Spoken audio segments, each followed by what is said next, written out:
Have you ever had the feeling that life is a stormy sea? One day the waters are calm, the sun is shining, and you are sailing peacefully. The next, without warning, a storm forms on the horizon. Waves of unexpected problems, winds of uncertainty, and the torrential rain of stress threaten to capsize your boat. The car breaks down on the day of the most important meeting. News about a loved one's health turns your world upside down. A project you invested everything in falls apart. This is chaos. It doesn't ask for permission to enter. It just happens. In those moments, our first reaction is almost always the same: panic. We cling to what's left of our control, desperately trying to row against the tide, screaming against the wind. We feel frustration, anger, fear. We blame the weather, we blame others, we blame ourselves. And in the end, we are exhausted, adrift, feeling like we've lost the battle. But what if I told you it doesn't have to be this way? What if, instead of fighting the storm, you could learn to navigate it? What if your mind, instead of being a fragile boat, could become the most robust and unshakable lighthouse, its light guiding not only yourself but also others through the darkness? Stoic philosophy, a wisdom over 2,000 years old, doesn't promise us a sea without storms. That would be an illusion. Instead, it offers us the tools to become the best captains we can be. It teaches us to train our mind for chaos. This is not an invitation to indifference or the suppression of emotions. Quite the opposite. It's a call to inner strength, to clarity amidst confusion, and to serenity amidst turmoil. It's about building an inner fortress, a place of calm and resilience that no external storm can destroy. Throughout our conversation today, we will explore step by step how to forge this fortress brick by brick. We will learn to turn poison into medicine, the obstacle into the way, and chaos into an opportunity for growth. Are you ready to begin the training? Understanding the nature of chaos.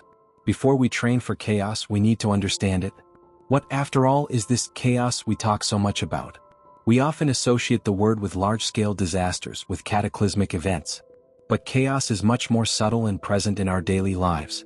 Chaos is uncertainty. It is the gap between the plan we draw in our mind and the reality that unfolds before us.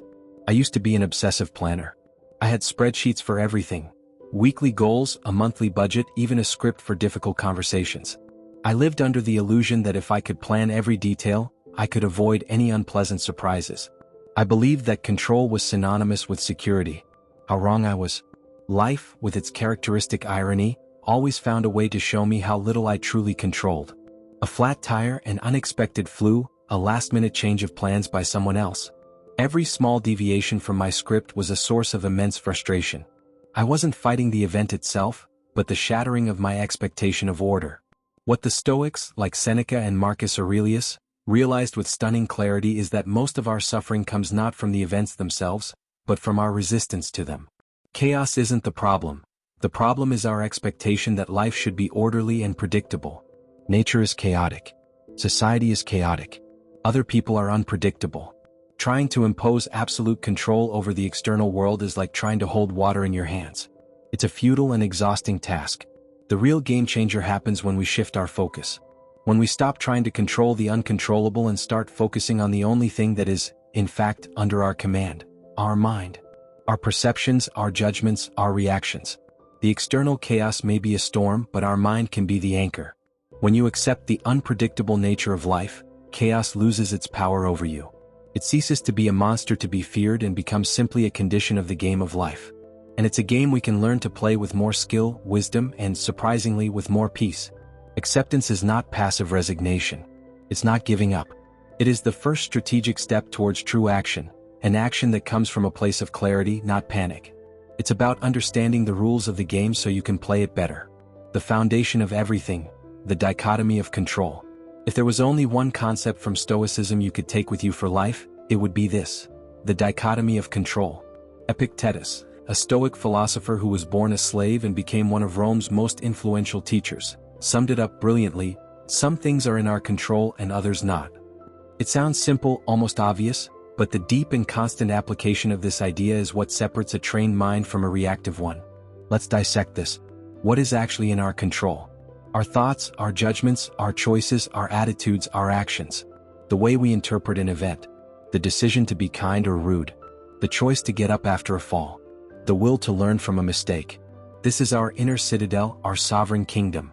And what is not in our control? Practically everything else. The weather, the economy, the traffic, the actions and opinions of other people, the past, the future, our body, in the sense that it can get sick or age despite our best efforts, our reputation as it lives in the minds of others. Trying to control any of these things is a guaranteed recipe for frustration, anxiety, and despair. I remember a time I prepared exhaustively for an important presentation at work. I researched, created flawless slides, practiced my speech for days. I did everything in my power. On the day the projector failed, the internet went down. One of the main directors arrived late and in a bad mood. Chaos ensued. My first reaction was panic. I felt my face burn, my voice tremble. My whole perfect plan was crumbling. It was then that Epictetus's lesson echoed in my mind. The projector? Not in my control. The internet? Not in my control. The director's mood? Completely out of my control. What was in my control? My reaction. I took a deep breath. I smiled and said, well, it seems technology has decided to give us a challenge today. How about we do this old school with just a good conversation? I changed my approach, focused on connecting with the people in the room, on conveying the essence of my message with passion and clarity, without the support of slides. The result? It was one of the best presentations I've ever given. The vulnerability of the moment created a genuine connection. By abandoning the fight for control over the uncontrollable, I freed up immense energy to focus on what truly mattered. Practicing the dichotomy of control is a daily exercise, to be done in every moment. When you're stuck in traffic, ask yourself, what's in my control here? The flow of cars? No. My anger? Yes. I can choose to listen to a podcast, call a friend, or simply practice patience. When you receive negative criticism, what's in your control? The person's opinion? No. My ability to extract a lesson from it? Yes. This isn't about being passive. It's about being strategic. It's about directing your energy, your most precious resource, to where it can actually make a difference. It is the foundation upon which all other techniques for training the mind for chaos are built. Without it, everything else falls apart. Tool number 1. The practice of premeditatio malorum, the premeditation of evils. This might sound pessimistic at first glance. Think about what can go wrong? But I want to be positive. I completely understand this reaction. We live in a culture that often promotes a toxic positivity, the idea that just thinking positive thoughts will ward off all problems. The Stoics had a more robust and realistic approach. The premeditatio malorum is not an invitation to pessimism, but an exercise in mental and emotional preparation. It's like a flight simulator for life. A pilot doesn't enter a simulator expecting the flight to be perfect. He trains for engine failure, for severe turbulence, for system malfunctions. What? So that if it ever happens in real life, he won't panic. He's already been there mentally. He knows what to do. Seneca recommended dedicating some time, perhaps in the morning, to contemplate the challenges the day might bring. Not anxiously but practically. Today I might encounter rude, envious, selfish people. I might face an unexpected obstacle in my work. My plan might not go as expected. By doing this, you inoculate your mind. You remove the element of surprise, which is one of the biggest amplifiers of panic. When the event occurs, your mind doesn't react with, oh no, why is this happening to me? But rather with, here it is. I was expecting something like this. How to practice this constructively. Visualize the negative scenario. Choose an important upcoming situation. A trip, a meeting, a conversation. Now imagine what could go wrong. The flight could be delayed. The client might reject your proposal. The person might react badly to the conversation. Be specific, but don't drown in the drama. Plan your rational response. For each negative scenario, ask yourself, if this happens, what would be my virtuous and rational response? If the flight is delayed, instead of complaining, I can use the time to read a book. If the client rejects the proposal, I can ask for constructive feedback to improve next time. If the person reacts badly, I can maintain my calm and try to understand their point of view, instead of escalating the conflict. Contemplate impermanence. The Stoics also used this practice to remind themselves of the impermanence of all things. They reflected on the possibility of losing their health, material possessions, and even the people they loved. This didn't make them morbid, but rather more grateful for what they had in the present. If you contemplate the possibility of losing something, you begin to value it much more today. You hug your children tighter, appreciate your health more consciously, use your possessions with more purpose. I remember using this technique before a long car trip with my family. I visualized a flat tire on a deserted road. Instead of panicking, I thought, okay, what would I do? First, I'd make sure everyone was safe on the shoulder. Then I'd check if I have a spare tire and the tools. If I didn't know how to change it, I'd call for roadside assistance. I'd have water and snacks in the car to keep everyone calm. This simple mental exercise gave me the peace of mind to check that everything was in order with the car before the trip and, more importantly, gave me the confidence that if the unforeseen happened, I would know how to act. My anxiety decreased dramatically. Premeditatio malorum doesn't attract bad luck. It builds resilience. It transforms the fear of the unknown into a strategic familiarity. It is the training of a warrior preparing for battle, not with fear but with a plan and a sharp mind. Tool number 2, the art of reframing. The obstacle is the way. Faced with chaos, our initial perception is almost always negative. We see a problem, a barrier, an injustice, an end. The untrained mind gets stuck in this first impression. The trained mind, however, learns to take a step back and ask a powerful question. How can I see this differently? What opportunity is hidden within this obstacle? This is the art of reframing, a central concept in Stoicism, popularly captured by the modern phrase, "The obstacle is the way." Marcus Aurelius, the philosopher-emperor, wrote in his Meditations, "The impediment to action advances action. What stands in the way becomes the way." Think about the genius of that. He's not saying to ignore the obstacle. He's saying to use it. The fire that threatens to consume the house can be the same fire that forges steel. The choice is ours. Imagine you've been fired from your job.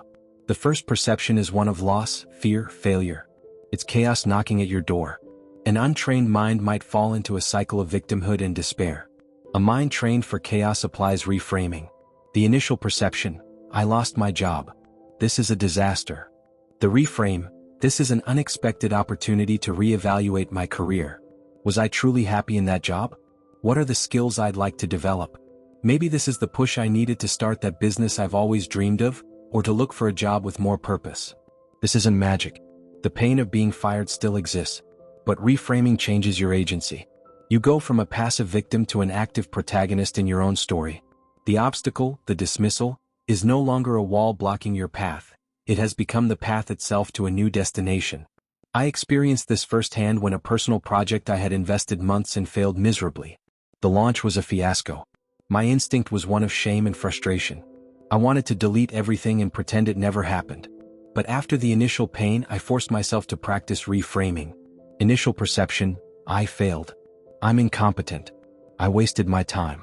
The reframe, okay, this didn't work as I expected. What can I learn from this? What were the strategic mistakes? What did I learn about my audience? What did I learn about myself and my resilience? This failure is not a verdict on my worth, but invaluable and free feedback that will make me much smarter and more prepared for the next project. Learning to reframe events is like developing a muscle. At first, it's difficult and feels forced. But with practice, it becomes a mental habit. You start to see challenges not as threats, but as interesting puzzles to be solved.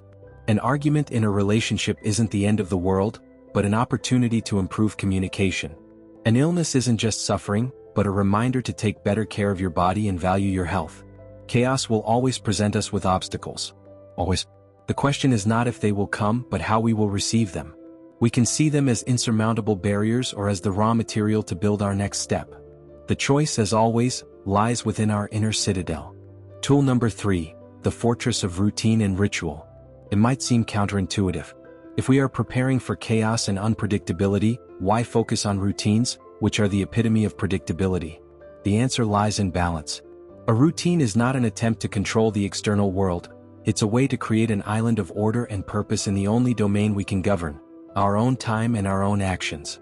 When the world outside is spinning out of control, your routine is your anchor. It is your safe harbor. Think about the military.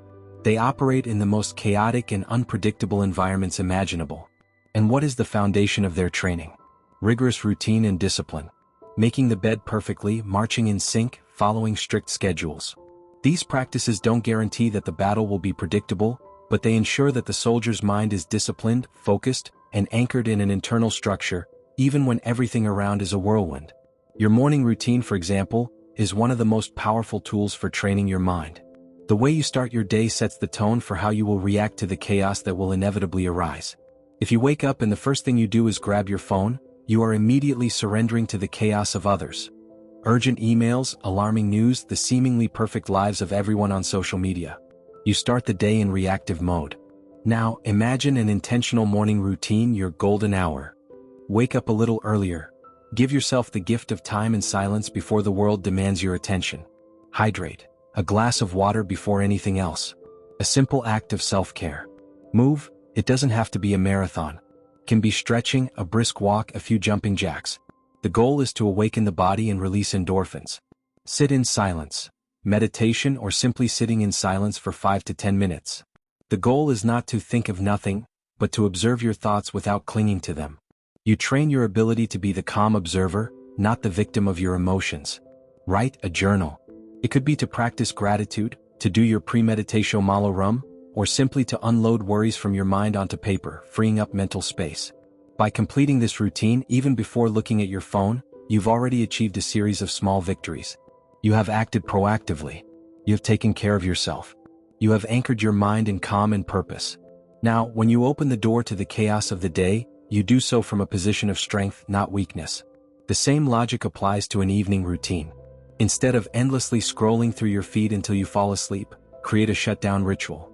Turn off screens an hour before bed. Read a real book. Reflect on the day, acknowledging one thing you did well and one thing you learned. Prepare your things for the next day. This routine signals to your brain that it's time to slow down, process the day, and prepare for a restorative rest. Routine doesn't imprison, it frees. It automates the small decisions so you can free up your mental energy to deal with the big, unexpected challenges that chaos will present. It is the structure of your inner citadel, the walls you build every day to protect yourself from the storms. The journey's conclusion, becoming the captain of your soul. Training your mind for chaos is not a destination you arrive at, but a continuous practice. It's like maintaining physical fitness. You don't go to the gym for a month and expect to be strong for the rest of your life. You need consistency, discipline, a daily commitment. There will be days when you react poorly, when panic takes over, when you forget all these tools. And that's okay. It's part of the process. The difference is that now you have a map. When you find yourself lost in the storm, you will know the way back to your inner lighthouse. You will forgive yourself for the failure and commit to practicing again the next day.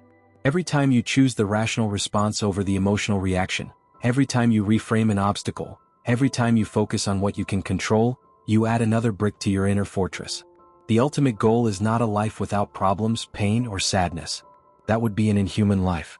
The goal is to achieve what the Stoics called eudaimonia, a state of flourishing, of deep well-being, that does not depend on external circumstances. It is the serenity of knowing that no matter how strong the storm is out there, the captain at the helm of your soul is prepared, is calm, and knows exactly where they are sailing. You become the source of your own tranquility.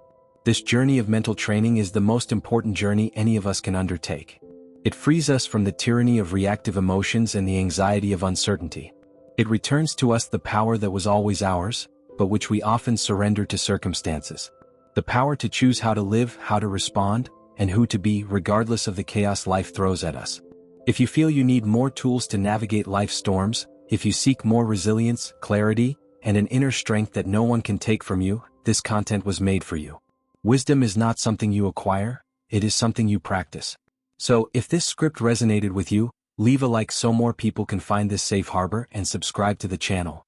With each video, with each reflection, we will be strengthening our minds together and learning not just to survive chaos, but to flourish in it. Because wisdom is the only lighthouse that never goes out.